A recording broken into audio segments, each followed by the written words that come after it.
말씀을 주부에 잘못 적혀가지고 14장부터 17절까지가 아니고 14절부터 17절까지 아니고 4절부터 7절까지 말씀입니다. 그래서 제가 본문 말씀 다시 한번 공부해 드리도록 하겠습니다. 여러분들은 그냥 경청하시기를 바랍니다. 15장 4절부터 7절까지 말씀입니다. 무엇이든지 이전에 기록된 바는 우리의 교훈을 위하여 기록된 것이니 우리로 하여금 인내로 또는 성경의 위로로 소망을 가지게 함이니라.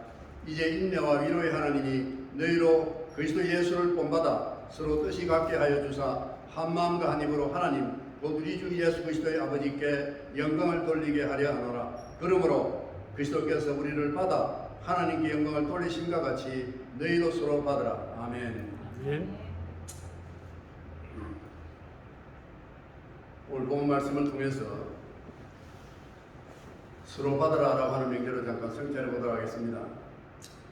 모든 그리스도인들은 강한 믿음의 소유자로 성숙하고 또 성장해야 할 것입니다.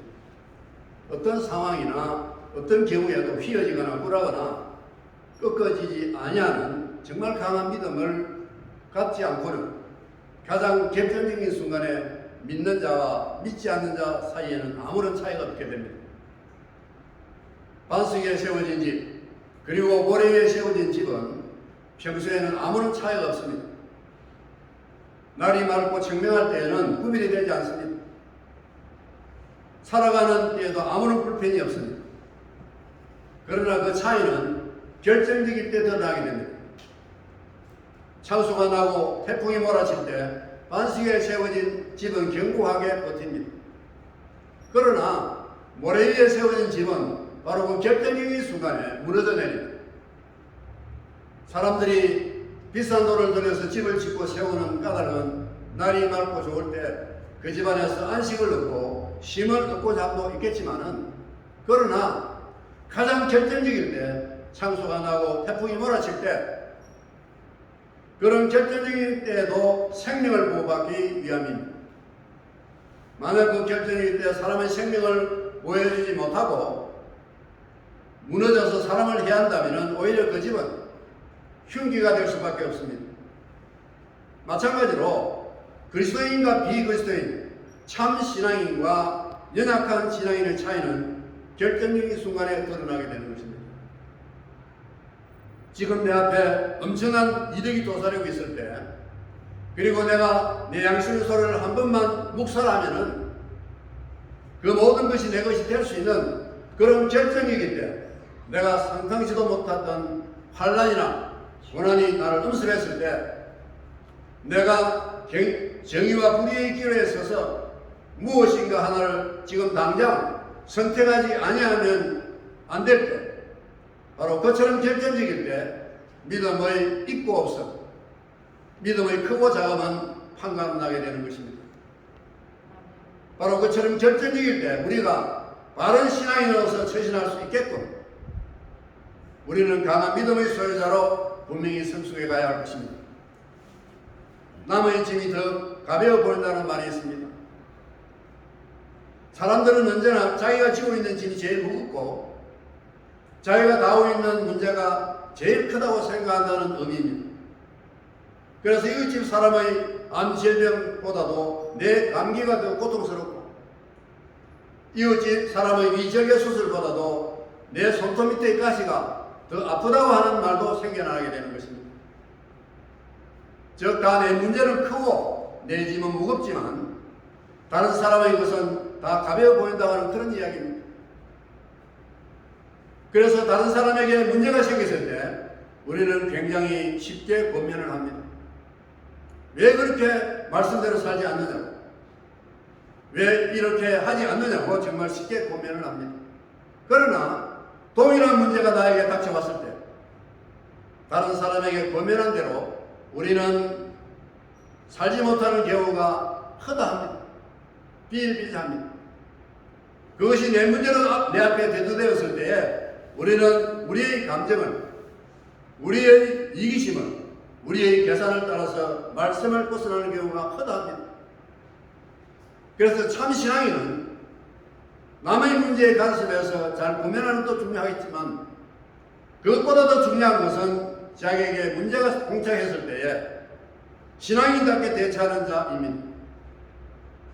내 문제가 나의 문제로 대두되었을 때 그때 우리가 바른 그리스도인으로 대응할 수 있게끔 우리는 정말 강한 믿음의 소유자로 날마다 성장해 가야 할 것입니다. 그렇다고 한다면 우리가 어떻게 강한 믿음의 소유자로 성숙해 갈 수 있는가?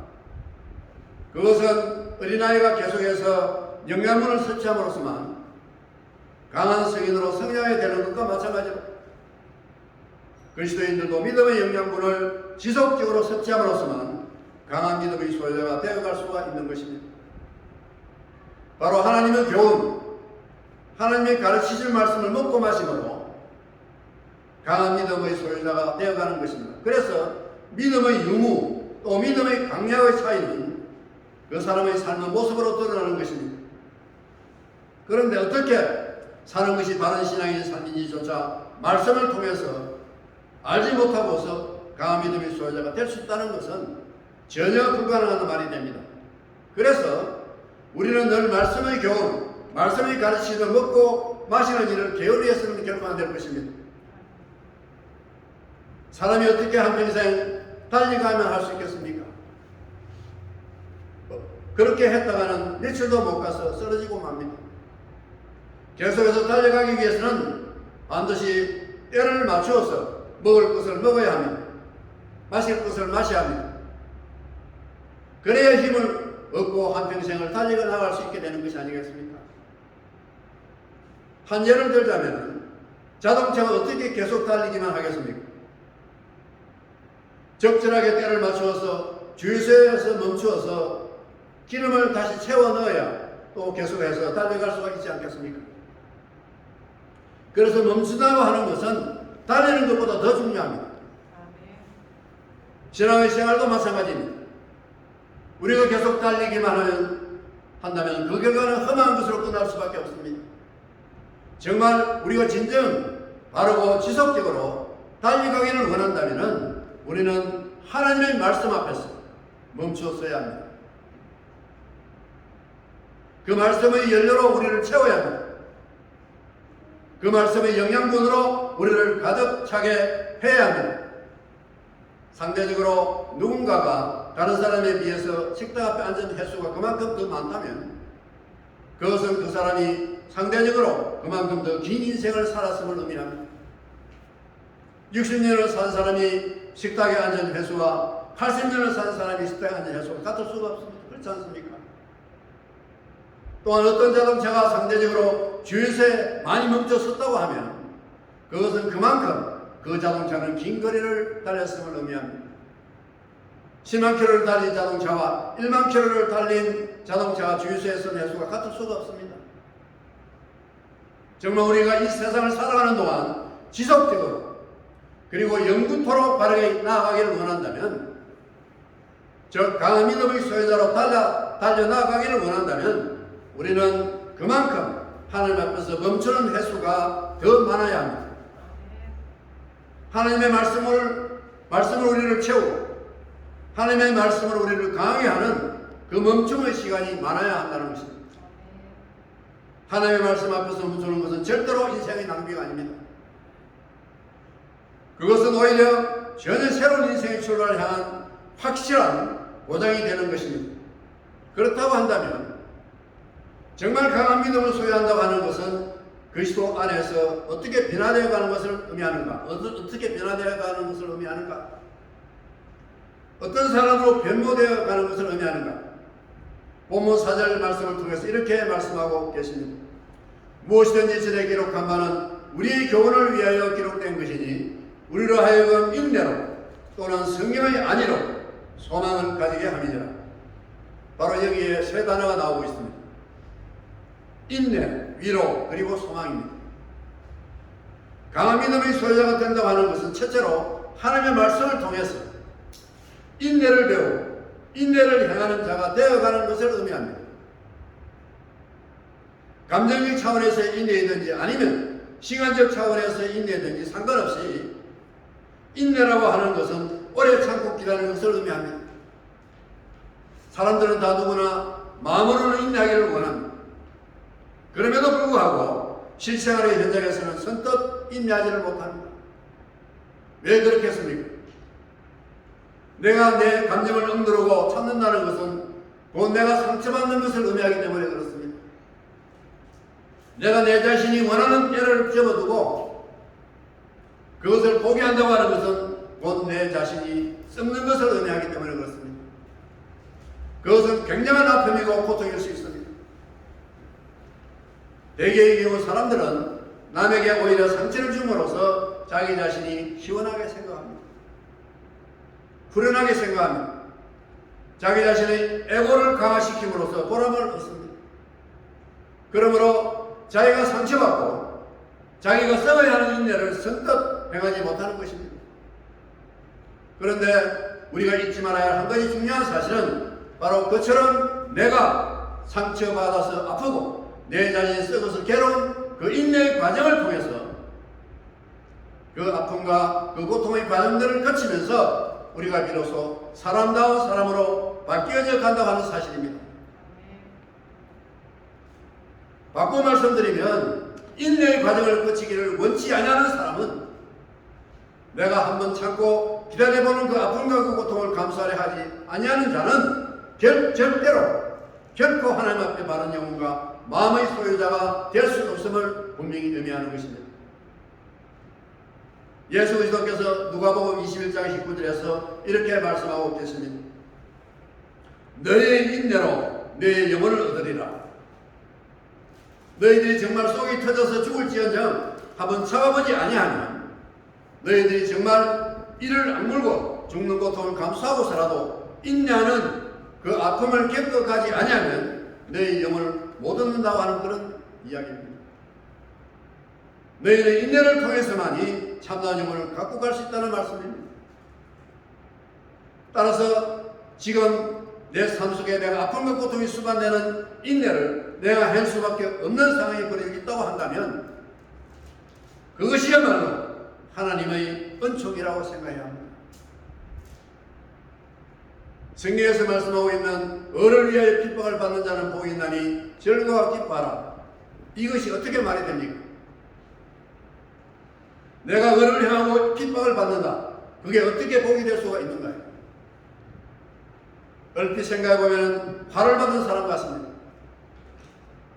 저주받은 사람 같습니다. 어떻게 억울해서 견디겠습니까? 내가 을을 향하고도 핍박을 받고 모함을 받는다면 내 감정으로 봐서 한번 싸워야 내 속이 시원할 것 같습니다. 그렇지 않습니까? 그렇지 않으면 분통이 터져 죽을 것 같습니다. 그런데 너가 을을 향하고 핍박을 받는다면 너는 복된 자이니까 기뻐하고 즐거워하라는 것입니다. 그 과정을 통해서 인내를 배움으로 참는 법을 배움으로 기다리는 법을 배움으로 정금 같은 영혼의 소유자로 강하게 성숙해 갈 수 있기 때문에 그렇습니다. 여러분들께서 정말 바른 일을 행하시고도 지금 사람들 앞에서 모함을 받고 있습니까? 정말 여러분들이 정도를 걷고 있음에도 불구하고 까닭없이 여러분들을 욕하는 사람들이 있습니까? 금담하는 사람들이 있습니까? 그래서 여러분들이 지금 굉장히 괴롭습니까? 그가 행하는 같은 방법으로 여러분들이 대응하려고 하면 거기에는 끝이 있지를 않습니다. 오히려 그 상황을 감수할 수 있는 자가 되어야 합니다. 하나님께서 나를 사랑하시는 거로 이 인내하도록 하시고 이 인내의 과정을 통해서 나로 하여금 더 강하고 성숙한 그리스도인으로 갖고 가시려 하는 하나님의 손길을 우리는 분명히 발견할 수 있어야 할 것입니다. 내가 지금 그 일을 당하고 있는 그 상황을 연출하신 분이 바로 나를 더 성숙하고 강하게 갖고 가시려고 하는 하나님이심을 깨닫는 것이 대단히 중요합니다. 하나님이 그 사건을 통해서 나를 훈련시켜 가신다는 사실을 직시하는 것이 대단히 중요하다.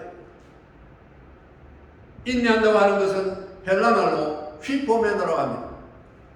휘포라고 하는 것은 무엇을 알아라는 말입니다. 메노라고 하는 말은 머문다는 의미입니다. 그래서 인내한다는 것은 누구누구의 아래에 거하는 것입니다. 머무는 것입니다. 우리가 왜 인내하지 못하는가? 언제나 우리는 그 사람의 위에 거하려고 하기 때문에 우리는 인내할 수가 없습니다. 그러나 내가 그의 밑에 거하려고 하면은, 내가 그의 밑에 머무르고 하면은 우리는 무엇이든지 참고 인내할 수가 있습니다. 지금 내 속이 뒤집어지는데, 지금 내 속이 뒤틀리는데, 내가 그 사람 때문에 분노가 끓어오르는데 내가 어떻게 그의 밑에 지속적으로 그 밑에 거할 수가 있겠는가요? 그것은 내가 단 한 번이라도 그 밑에만 거해보면은 바로 그 밑에 계시는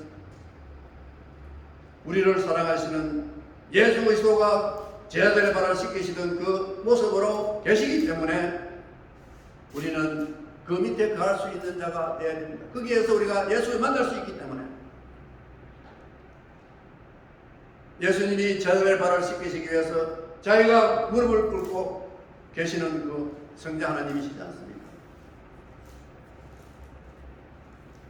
예수를 만날 수 있기 때문에 그렇다. 그곳에 가야만이 우리가 거기 괴야만이 낳고 그 제자들의 발을 씻기 위해서 하찮은 제 발을 아래 무릎 꿇고 계시는 그 예수님 만나기 위해서는 우리도 그렇게 그 자리에까지 가야 된다.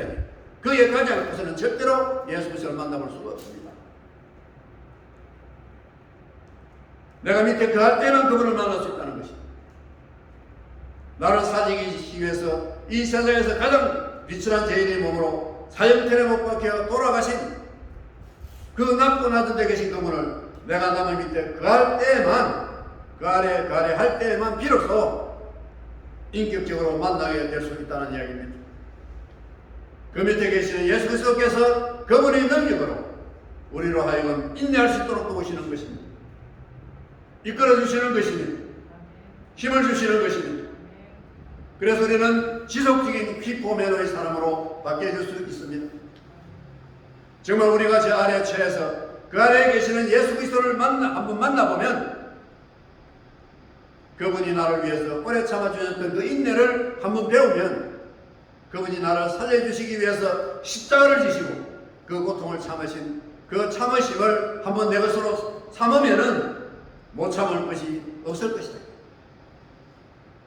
저는 창세기에서부터 요한계시록까지 보면서 성경의 죄인으로 드러나 있는 어떤 죄인보다도 죄 자신이 더 죄인임을 저는 발견하게 됩니다. 다 죄인이라고 되어 있는 사람들이 우리들보다는 어렵습니다. 롯이라고 하는 사람이 비록 소돔에서 살았을 망정 그가 소돔에서 살았기 때문에 하나님의 말씀을 잃어버리고 하나님을 믿는 자로서의 사고방식을 잃었을 망정 롯 자신이 방탕했다는 기사는 없습니다. 사도 바울은 자기 자신을 가리켜서 나는 죄인 중에 계시다라고 했습니다. 그 어떤 죄인보다도 더 큰 죄인이라고 하는 것입니다. 그런데 사도 바울이 지은 죄가 무엇입니까? 하나님을 믿지 않았기 때문이 아니라 하나님을 잘못 믿었기 때문에 잘못한 겁니다. 즉 하나님을 믿는 그 유대교식의 믿음으로 볼 때에 구원자가 될 수 없다 하는 것입니다. 그래서 예수님을 믿는 자들을 찾아다니면서 죽였습니다. 잘못된 믿음 때문에 예수를 믿는 사람들을 죽였지 믿음을 떠나 있었던 것은 아니었다. 그래서 우리가 여기서 깊이 생각해 봐야 될 것은 이 순간 우리의 믿음의 현주소는 과연 어떻게 되어 있는가요? 나의 믿음의 현주소는 과연 어떠한 상황 속에 있는가? 나는 정말 올바른 진실된 믿음의 소유자인지 혹은 아닌지를 한번 분명히 확인해 봐야 될 것입니다. 주님께서는 우리들의 밑에 거하시면서 우리들을 섬겨주시면서 우리들을 사랑해 주시면서 오래 참으시면서 십자가의 고난을 감수하시면서 우리들을 깨우치시고 세우시고 살리십니다. 우리들이 한 번이라도 밑에서 그분을 만나면 휘포면허는 그래서 가능해지는 것입니다. 그리고 말씀을 통해서 우리는 그분을 만납니다. 말씀을 통해서 그분이 인내를 얻습니다. 말씀 자체가 그분이 아닙니까? 태초에 말씀이 계신 그 말씀, 하나님과 함께 계셨으니 그 말씀은 곧 하나님이신데 그분이 바로 예수 그리스도시다. 말씀의 본체이신 예수 그리스도. 그분을 우리는 만날 수가 있다. 말씀을 통해서 그분의 도움을 또한 얻을 수 있고 우리는 인내를 얻을 수가 있는 것입니다. 그래서 우리는 어떤 상황 속에서도 인내하고 하나님의 때를 참고 기다리는 강한 그런 믿음의 소유자로 성숙해 갈 수가 있을 것입니다. 강한 믿음을 소유한다고 하는 것은 두 번째로 말씀 속에서 하나님의 위로를 얻고 그래서 사람을 위로하는 자로 변모되어가는 것을 의미합니다. 사람으로부터 위로를 받고 사람으로부터 격려를 받는다고 하는 것은 확실히 내 삶을 강하게 하는 원동력이 됩니다. 사람의 위로와 격려도 사람을 강하게 한다면 하물며 하나님의 위로와 하나님의 격려는 얼마나 사람을 강하게 만들어주겠습니까? 아니 더욱 정확하게 말씀드리면 하나님의 위로와 하나님의 격려만이 사람을 참된 진리의 사람, 강한 진리의 사람으로 만들어줍니다. 깡패가 깡패를 위로하고 격려하는 것, 그들의 세계에서는 아름다운 위로요 격려일 수 있겠지만 깡패가 깡패를 위로하는 것은 더 강한 깡패가 되게 할 뿐입니다. 그렇지 않습니까? 사기꾼이 사기꾼을 위로하고 격려하는 것은 더 큰 사기꾼을 만들 뿐입니다. 오직 하나님께서 우리를 위로하고 격려해 주실 때에만 우리는 어떤 경우에도 정도를 걸어가는 진리의 사람이 될 수 있고 진리로 사람을 위로해 나아가는 사람들이 될 수 있을 것입니다. 그렇다고 한다면 위로라고 하는 것은 구체적으로 무엇을 의미하는가? 로마서 12장 6절로 8절 말씀에서 이렇게 이야기하고 있습니다. 우리에게 주신 은혜대로 받은 은사가 각각 다르니 혹 예언이면 믿음의 분수대로 혹 섬기는 일이면 섬기는 일로 혹 가르치는 자는 가르치는 일로 혹 권위하는 자는 권위하는 일로 구제하는 자는 성실함으로 다스리는 자는 부지런함으로 긍휼을 베푸는 자는 즐거움으로 할 것이니라. 이렇게 기록하고 있습니다. 여기에서 각 사람에게 주어진 은사들을 설명하는 가운데 권위라고 하는 말이 나옵니다. 이 권위라는 것이 바로 위로라고 하는 말입니다. 성경에 나타나는 용어 중에서 아니, 위로, 권위 이것은 다 헬라어 한 단어 파라칼레라는 그런 단어를 다르게 번역한 것입니다. 파라칼레. 세 번째로 강한 믿음의 사람이 된다고 하는 것은 말씀을 통해서 하나님의 소망을 얻고 소망 가운데서 소망으로 살아가는 사람으로 바뀌어지는 것을 의미합니다. 인간이 소망을 갖는다는 것은 정말 중요합니다. 소망이 없는 자의 삶은 죽음과 같기 때문에 그렇습니다. 언젠가 어떤 분과 얘기하는 가운데 인생에 대해서 다음과 같은 내용으로 이야기했던 것이 기전에 맴돌고 있습니다. 목사님, 이제는 정말 사는 것 자체에 지쳤습니다. 마치 기나긴 터널 속에 있는 것 같습니다.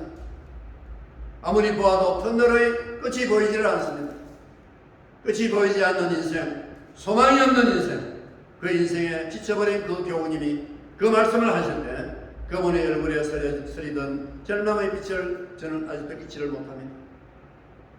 이 세상만을 바라보고 간다고 한다면 어떻게 거기에 소망이 있겠습니까? 이 세상에서 내가 아무리 부귀만을 누리고 아무리 많은 것을 소유해도 이 세상 삶의 끝은 공동묘지냐 개인묘지냐 화장터냐 그 차이만 있을 뿐 모두 똑같이 죽음뿐입니다. 이 세상 삶의 끝이 죽음으로 끝나는데 그 속에 무슨 소망이 있겠습니까? 오직 소망은 위로부터만 주어진다. 오직 소망은 하나님에게만 있습니다. 그분만 그분의 영원하신 능력으로 그분의 전능하신 권능으로 우리를 책임져 주시기 때문에 그분에게만 소망이 있습니다.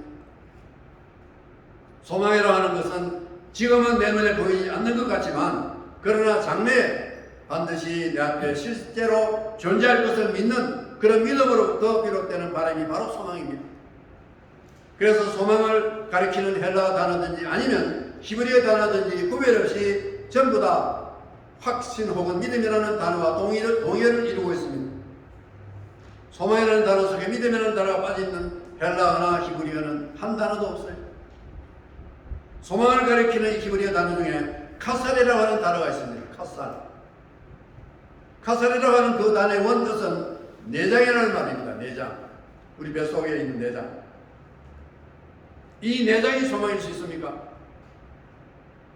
분명히 내 뱃속에 내장이 있는 것 같은데 보이지를 않습니다.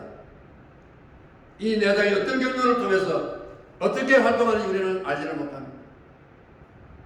내 것임에도 불구하고 내 눈으로 확실히 볼 수가 없다. 그러나 내 눈에 보이지 않지만은 우리는 음식을 먹습니다. 왜 먹습니까?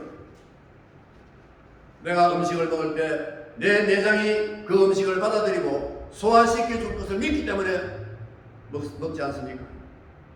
그것이 소망이라는 것입니다. 믿지 못하면 어떻게 음식을 먹을 수 있겠습니까? 내가 믿음으로 바라고 수용하는 것이다.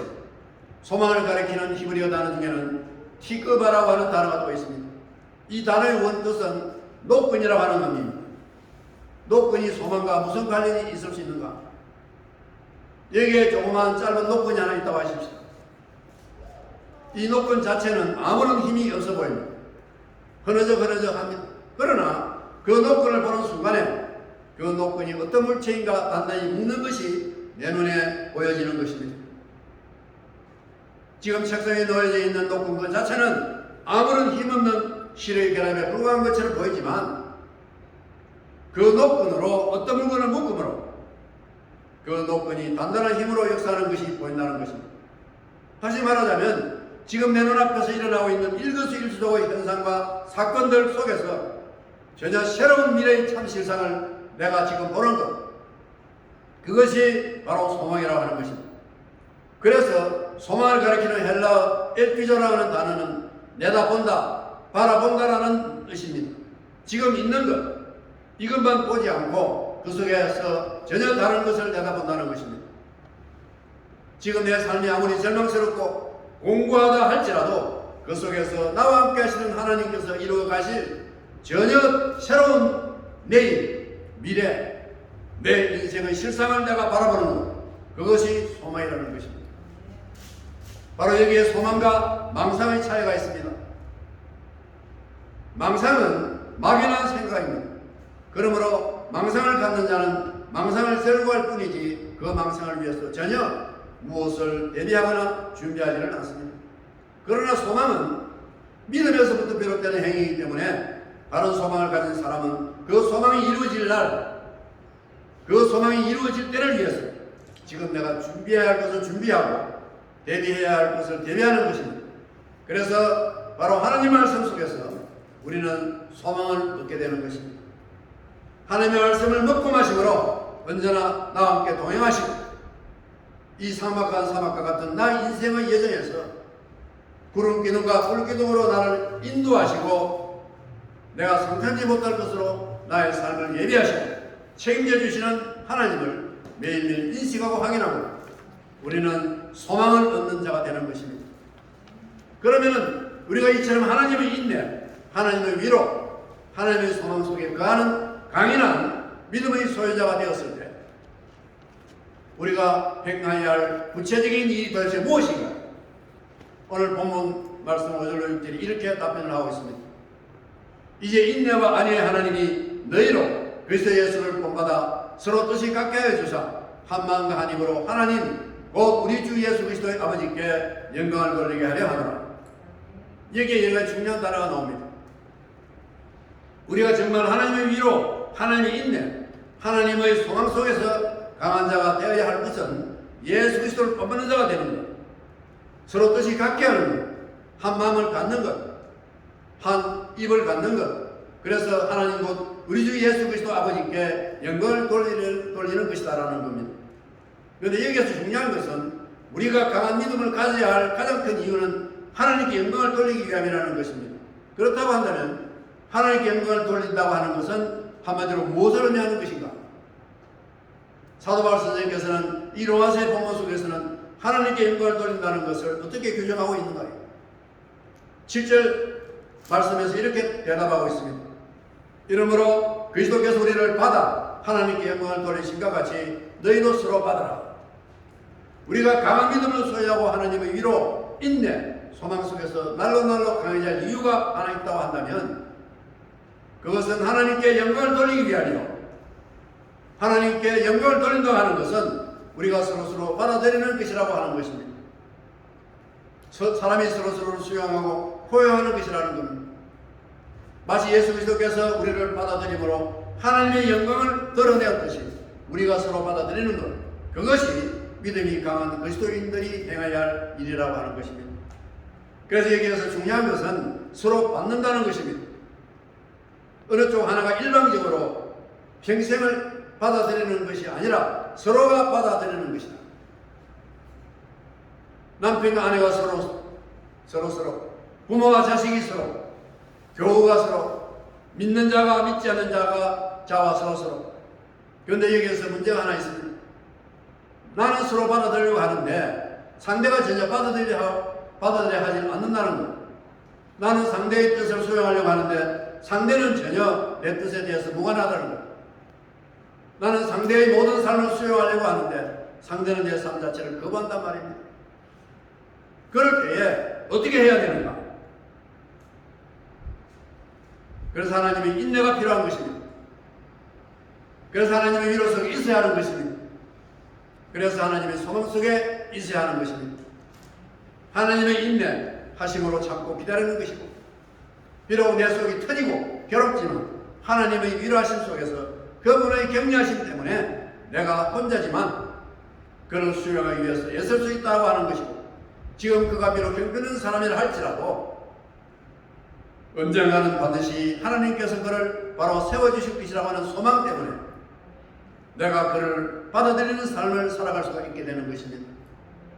우리가 여기에서 잊지 말아야 될 사실은 우리는 늘 참고 기다리고 하나님의 위로를 받고 하나님 안에 소망을 갖기를 원할 때에는 우리의 일과 결부되어 있을 때가 많다는 것입니다.